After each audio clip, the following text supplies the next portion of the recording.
నేను నారా లోకేష్ అనే నేను శాసనము ద్వారా నిర్మితమైన భారత రాజ్యాంగం పట్ల నిజమైన విశ్వాసం విధేయత చూపుతానని, భారతదేశ సార్వభౌమ అధికారాన్ని సమగ్రతను కాపాడుతానని,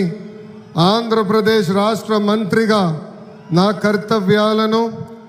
శ్రద్ధతో అంతర్గత శుద్ధితో నిర్వహిస్తానని, భయం కానీ పక్షపాతం కానీ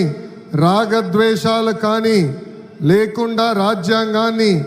శాసనాలు అనుసరించి ప్రజలందరికీ న్యాయం చేకూరుస్తానని దైవ సాక్షిగా ప్రమాణం చేస్తున్నాను. నేను నారా లోకేష్ అనే నేను ఆంధ్రప్రదేశ్ రాష్ట్ర మంత్రిగా నా పరిశీలనకు వచ్చి